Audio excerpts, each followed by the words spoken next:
Blog Talk Radio. Oh, it's time to get real. Oh, yeah.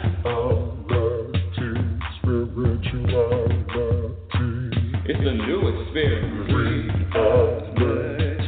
Spirituality. Yeah, keep your ears open for this one now. Spirituality. You got a question for RLN? Spirituality. Yeah, it's time to get some answers, baby. Spirituality. Oh, now we get real. Yeah,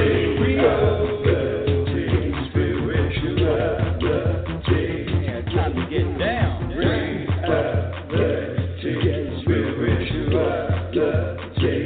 Yeah, you gonna feel good now. Real good. Now, that's what I'm talking about. Time to get real. Welcome, everyone. Welcome to Reality Spirituality, the truth about happiness with your host, Rebecca L. Norrington. Yes, that's me.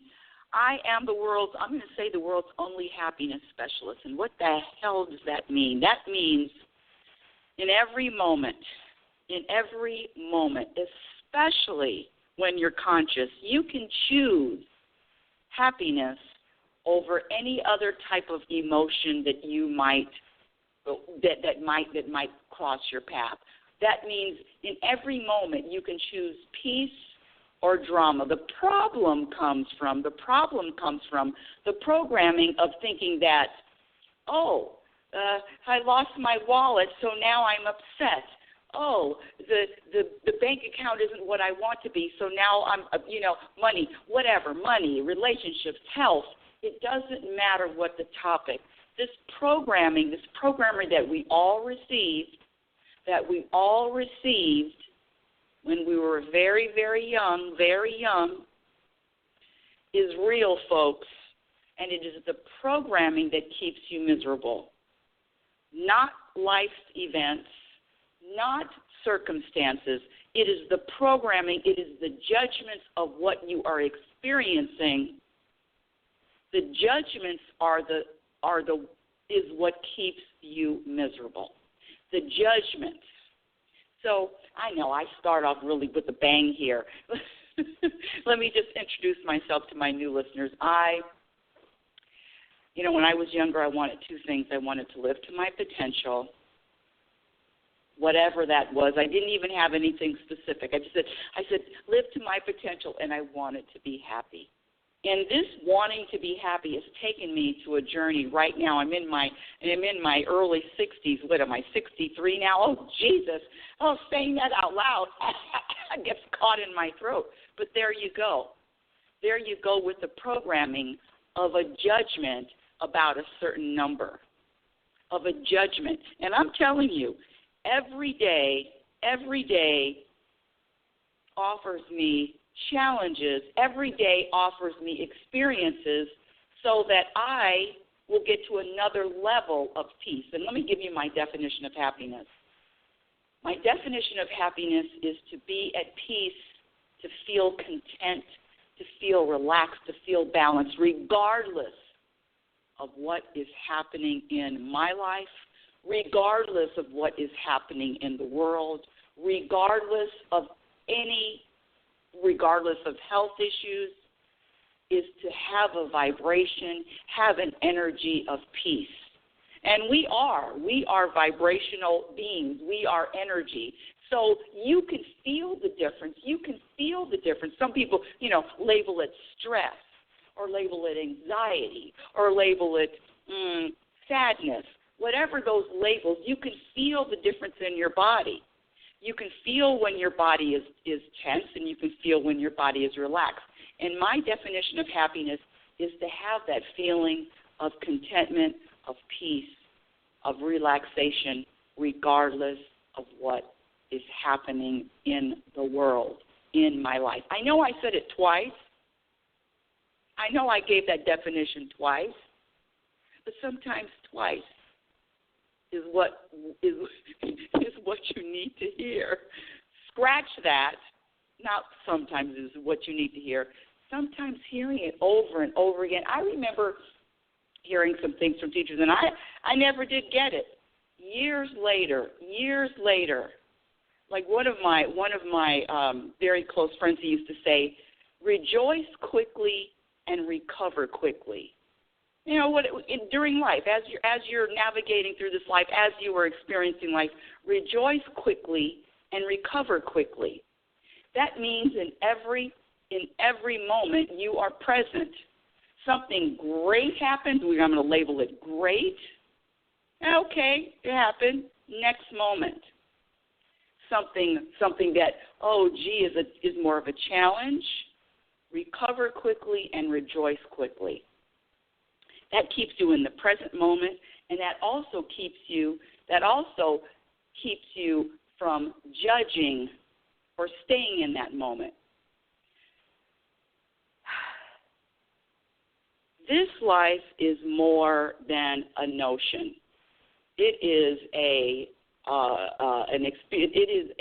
There's tons and tons of roller coaster feelings, up, down, feel good, don't feel good, all of it. And I got to a point where, how can I feel at peace?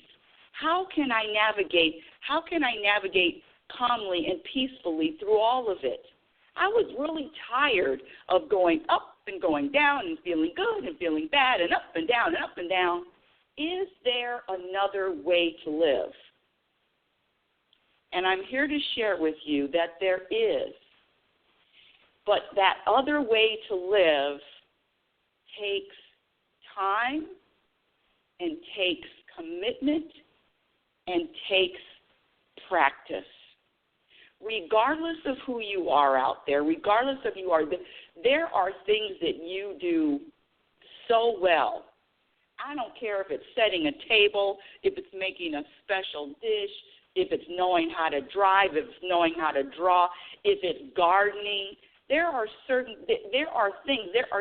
that you have that you're pretty good at. I don't care who you are, what walk of life. There are some skills that you have that you are really good. Maybe an eye for detail, maybe decorating, maybe painting, maybe being a surgeon. It doesn't matter. We all have skills. And so happiness is a practiced skill. And the more you practice, the more you commit to practicing, the more it becomes your identity. When I say happiness, let me interchange it with that word peace, internal peace. The more you practice,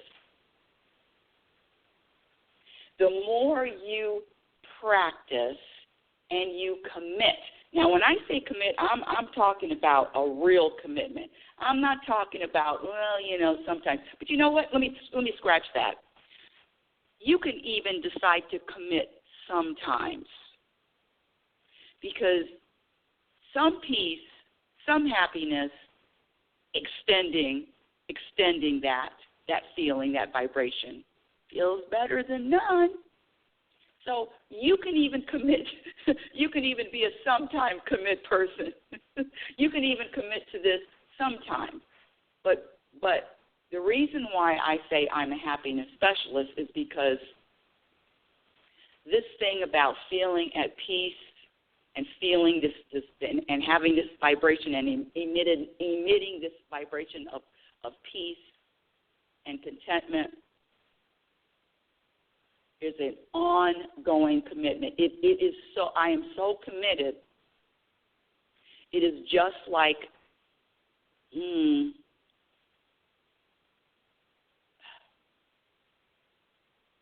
it's like, I use the analogy of wanting to breathe, of wanting to breathe. And it is a commitment. It's a commitment, and it is as strong as it's my whole identity. So when you commit, when you really get to a point, and I see it out there, what are people looking for? What are people searching for? To feel good about themselves, about their lives, about the world.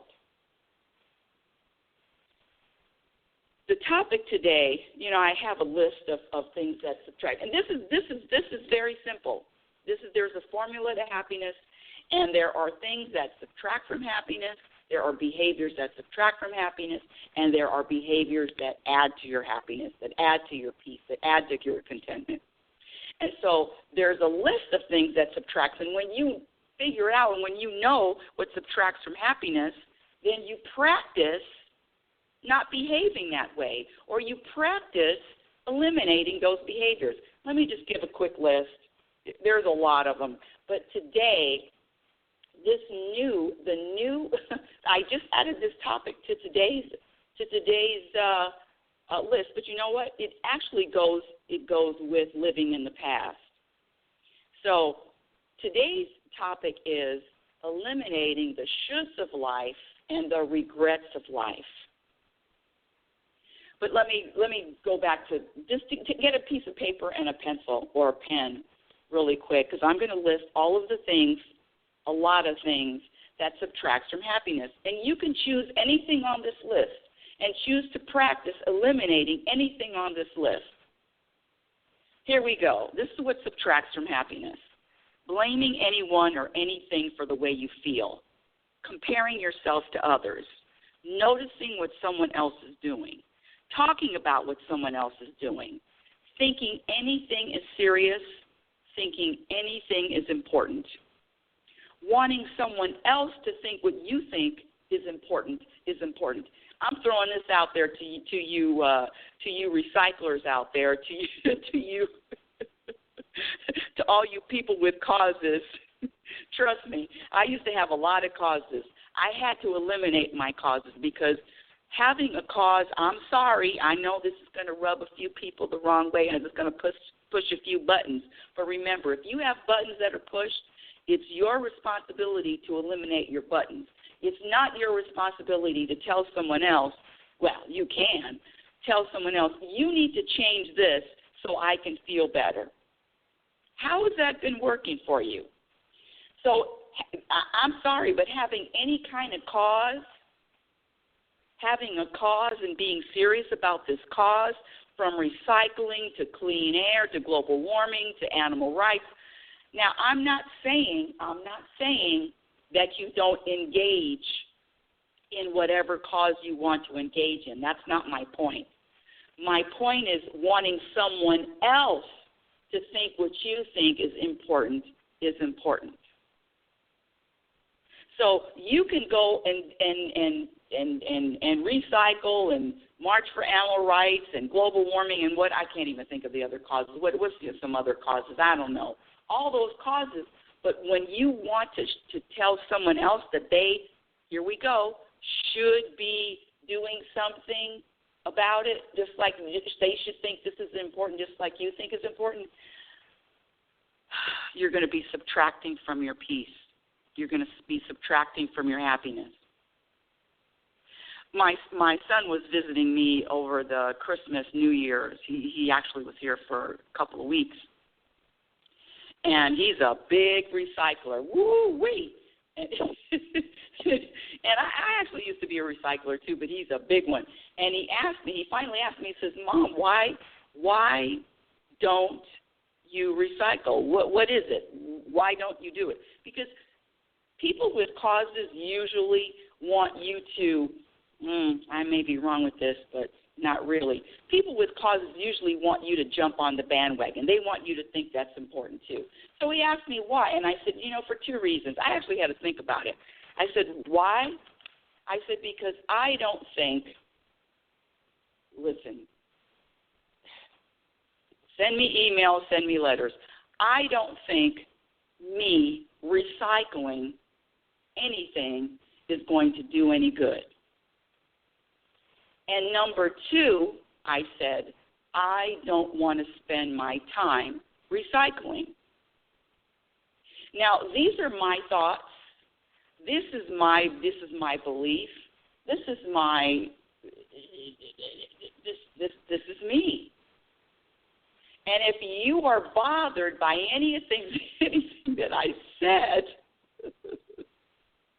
I'm laughing. If you're bothered by what I'm saying, then you haven't been practicing something else that adds to happiness, which is acceptance.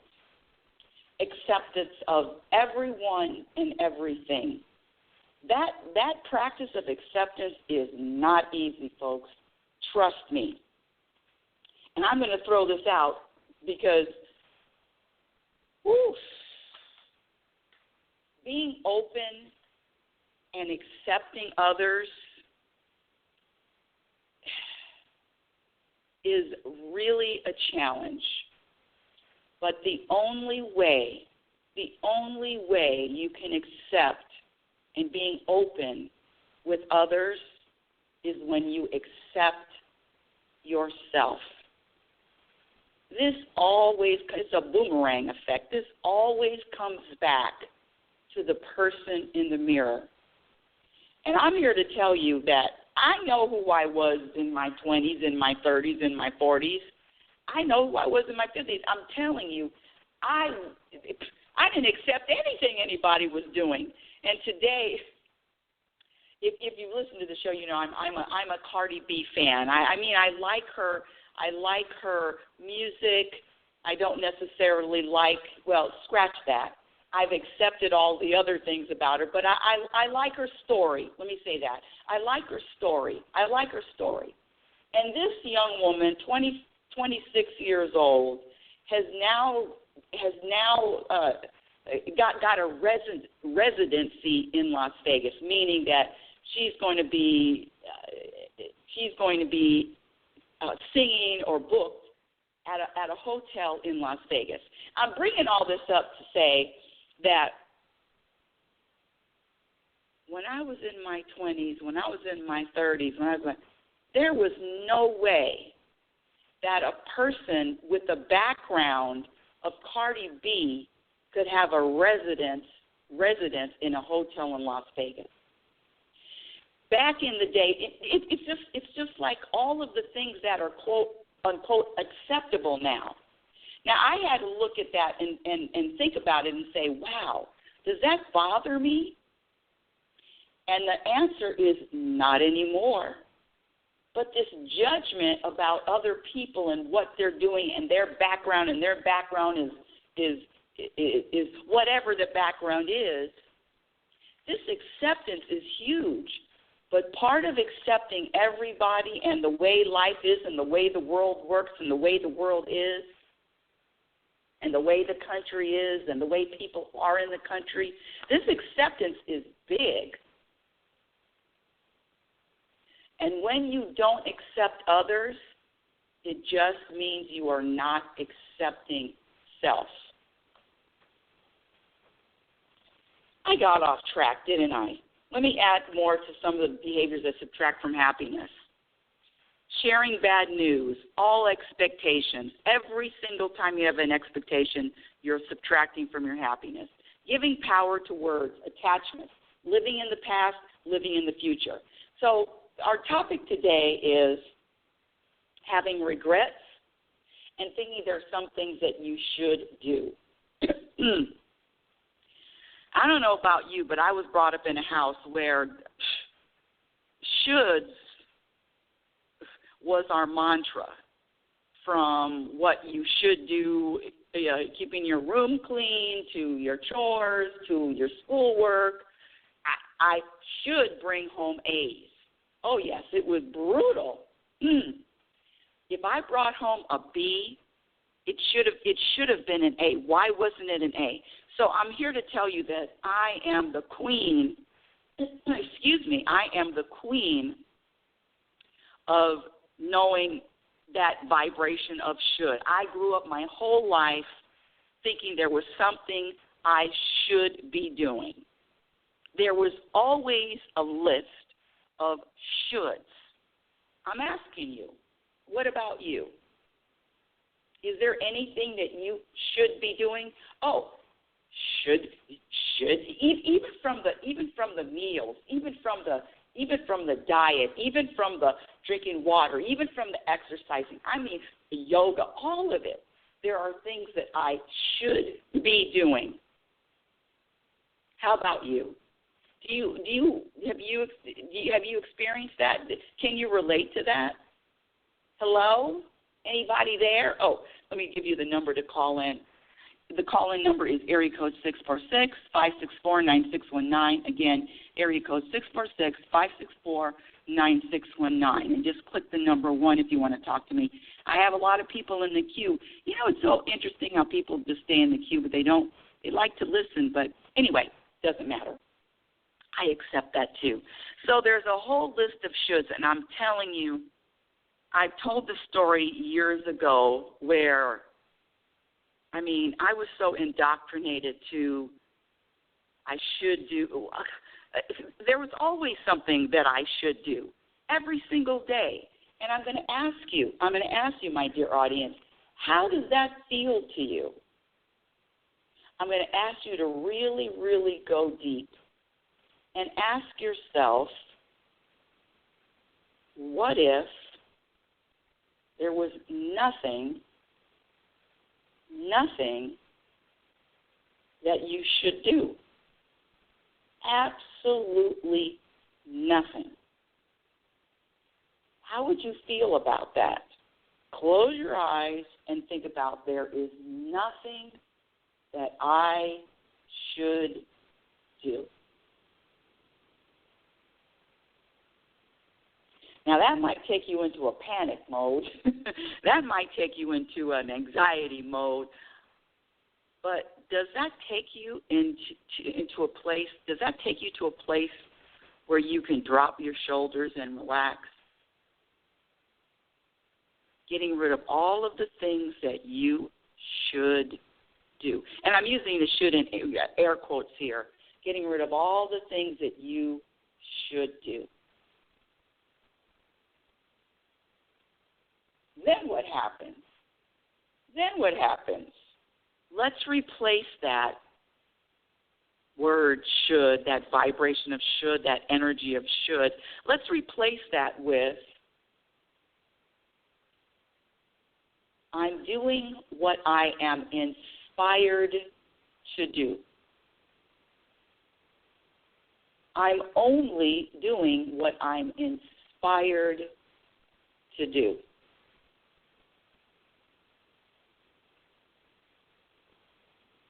What if you're not inspired to do anything? What if you're not inspired to do anything? Trust me, my dear audience, all you need to do is have patience, and you will be inspired to do something. And there is a big difference between being inspired to do something and thinking and feeling that there is something that you should do. There is a big difference in that vibration. There is a big difference in that energy. And if you close your eyes and take a few deep breaths, you can feel the difference between what I should do and what I'm inspired to do. Now, the only way you can let go of your shoulds and scratch that word, and get on the road to inspiration is to practice trusting. Trusting that you will be inspired. You will be inspired. Do you have the patience? Do you have the trust that you will be inspired? So I'll let you know that you're not going to just sit and do nothing. I mean, you might sit and do nothing, but how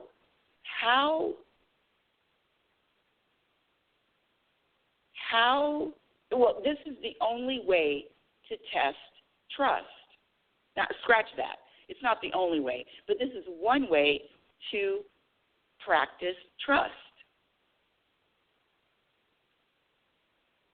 The programming will tell you that there's a list of things to do. There's a list of things to do. Always got to do something. Got to be productive. Got to get something done. Got to have a goal. Got to accomplish a goal. All of that stuff. And I'm here to tell you, drop those shoulders because there is nothing that you should do. Trust that you will be inspired. Now, the ego wants to take control over all of it. The ego will have you believing that if you don't do these things that you should, come on. There's a whole litany of feelings from anxiety to not being able to just be calm and peaceful if you're not doing what you quote-unquote should do. And I'm not talking about taking care of an elderly person or taking care of children. No, scratch that. This is about you and your life and vibrating a certain vibration. You've heard that. The purpose of this show is to when I say make you feel better, it's really about a vibration that you are going to be emitting. A vibration that you are going to be emitting, and that vibration is a vibration of trust, peace, I'm content, I'm satisfied, I feel balanced, I feel relaxed. It's about maintaining a content, peaceful vibration. And the more you practice, the easier it becomes who you are. The easier it becomes your identity. This should thing, what I should do, how does that make you feel? Only you can answer that. Now, if you're going to tell me, I like having things to do. I should. Oh, that feels good to me. I got a lot of stuff to do. Yeah, it feels good. Okay, I accept that. And I know that's your ego talking. Sorry, I didn't mean to say that out loud. Now, let's go to regrets. Regrets. Listen, 63 years old, looking back on life. When I was 20 and 30 and 40, I wish I would have, and why didn't I do that? There was this house that I wanted to buy, and I doubted myself. I didn't think I could do it, and sure enough, when I was married at the time, we bought another house, 10 times smaller, and oh God, I remember having a regret every time I drove by that bigger house that's worth millions, over $1 million now. Regrets. I'm saying this to say that I've had regrets about a lot of things. Had regrets.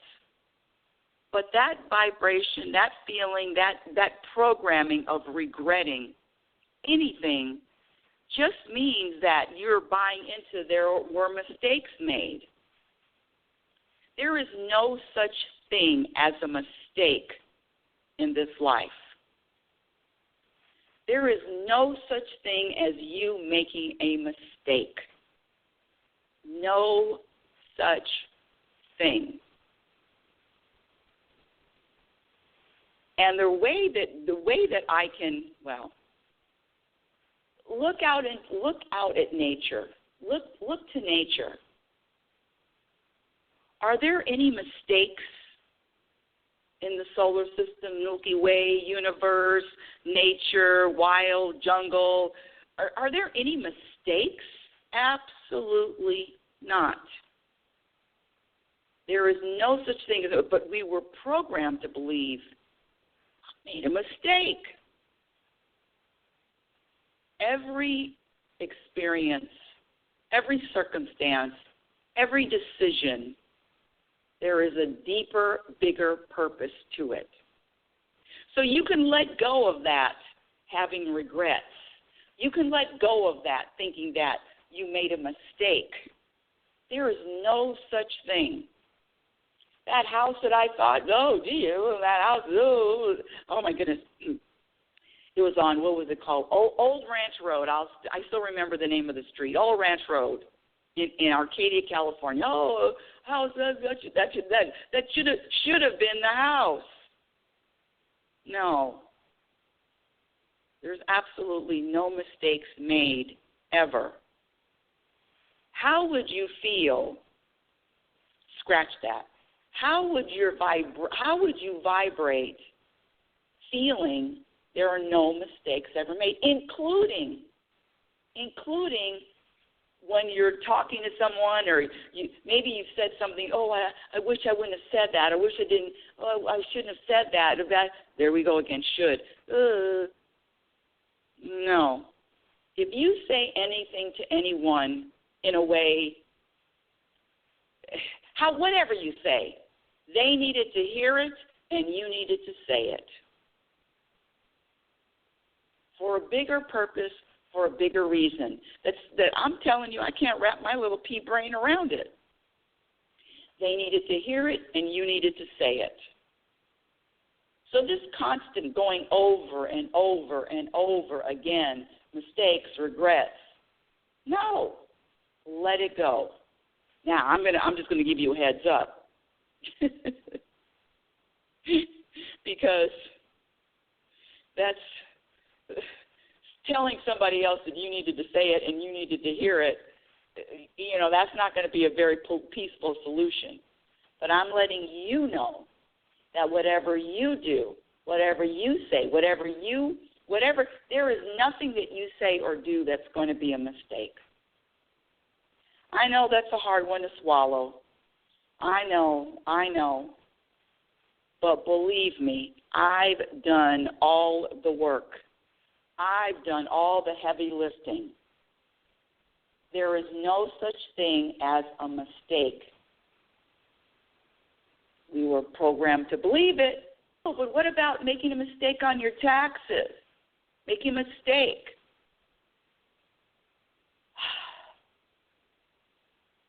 I'm talking about real life interactions. And even making a mistake on taxes, there was a reason for that too.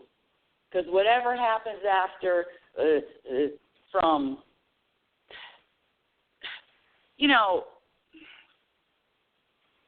I know I'm going off into a tangent here, but I'm really trying to take that point home, because when you let go of having any regrets or thinking that there are any mistakes, you are going to feel lighter. You're going to vibrate peace. Just letting go of those things, letting go of regrets and mistakes. I said, there's a lot of things that subtract from happiness, and you just have to practice a few until you master them, then jump onto something else.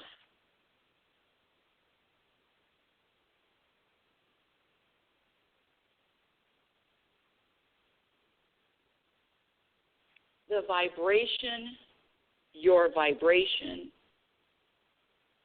you can feel the difference. And it's having that vibration and practicing a vibration of peace regardless of what happens and regardless of what doesn't happen. I've had the last couple of days, I don't know why my stomach is really bothering me, but it's just, oh my goodness, it's just grumble, grumble, grumble, grumble. Bother. And so now I got to go back to liquid diet just to clear all this out.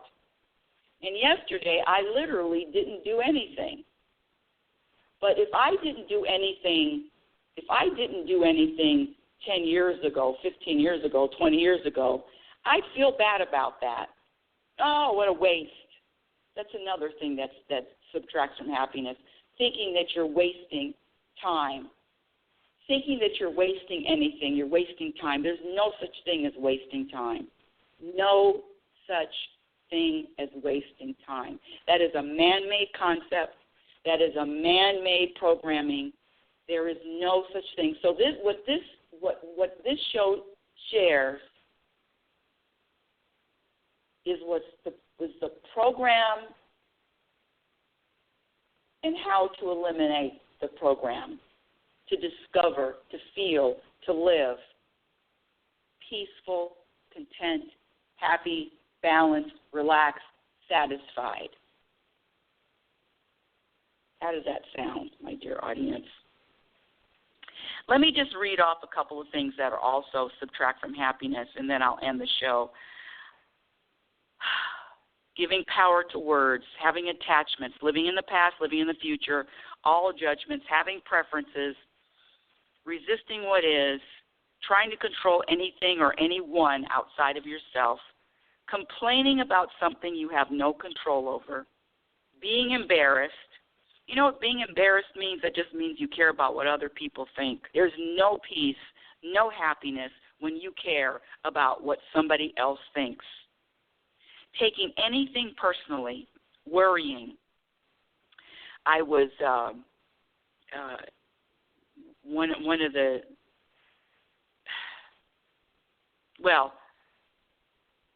there's a young man who was supposed to come to the house and do some gardening, and he's been sick for the last week, and so he called me. He says, I just can't come out. I said, don't worry about it.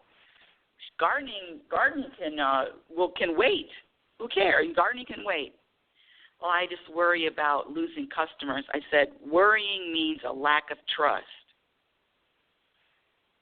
And I throw that kind of thing out because it's just the truth. When you worry, it just means that you don't trust. Let me read to you what adds to happiness, and then I'll end the show. What adds to your happiness is making happiness your number one priority. In other words, committing to it. It's a moment-by-moment commitment to wanting to be happier, which means wanting to experience internal peace. Surrendering to whatever is happening in the moment. When I was my stomach was bothering me yesterday. Then what can I do? Okay. See, the thing about this body that we're in, this body is just a reminder. The body's going to do what it does. The body isn't personal. It's going to do what it does, regardless. And it's just a reminder that we are not our bodies. I mean, that was the show that I talked about a few months ago, but we are not our bodies. You're not your body. And so when you ever have any aches and pains or illness or sickness or hurt or whatever, it's just a reminder, you're not your body.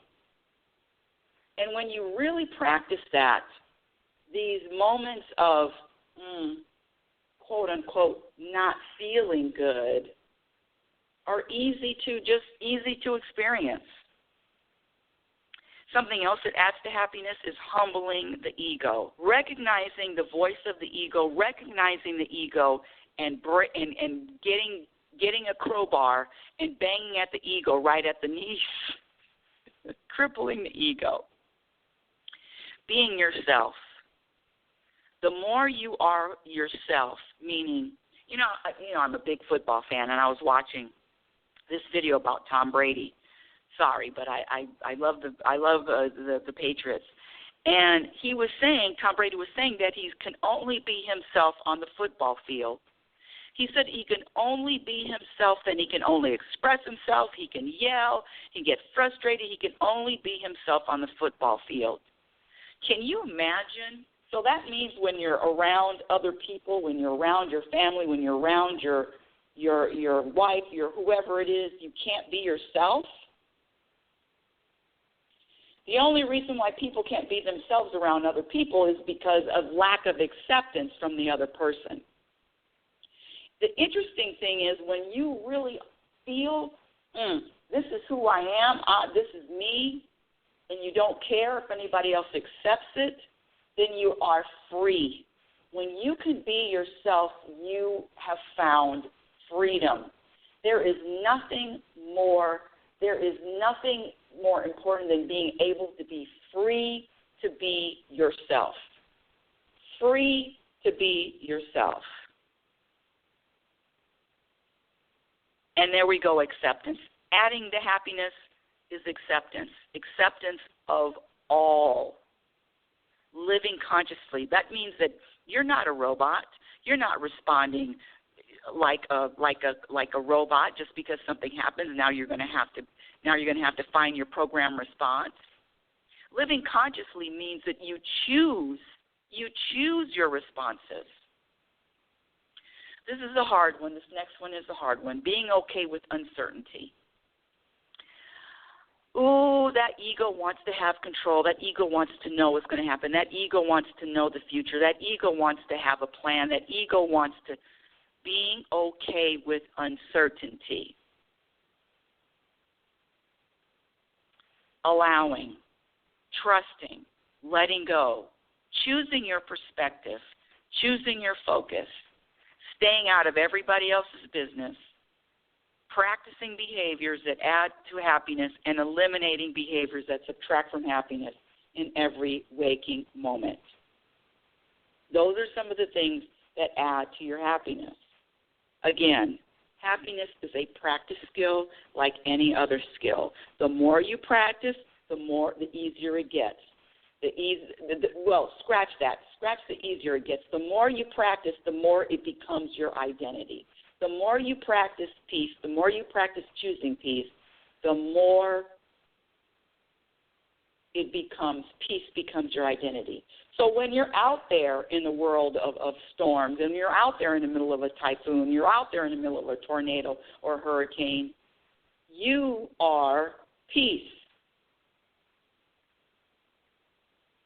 You want to contribute to this world? Be peace. Yeah. Reality Spirituality is heard every Sunday at 9 a.m. Pacific Standard Time. My website is RebeccaNorrington.com. Follow me on Twitter at RLNorrington. My Instagram handle is Reality Spirituality. You can search me on YouTube, Rebecca Norrington, or Reality Spirituality. My first book, Reality Spirituality, The Truth About Happiness, can be purchased on Amazon and Lulu, L-U-L-U. My second book, Program for Unhappiness, will be out sometime this year, will be finished and published sometime this year. Join me next week to discuss the topic of next week. But until that time, my dear audience, I want you to remember who you are. You're a physical extension of the universe. You're always evolving. You're always changing, and you're always growing. Love is patient, and love is kind. Be patient and be kind to yourself. Be your own best friend. Remember, you cannot have a happy ending to an unhappy journey. You've been listening to Reality Spirituality, The Truth About Happiness. Have a conscious, peaceful week. Thank you for listening. Yeah, oh, it's time to get real. Oh, yeah.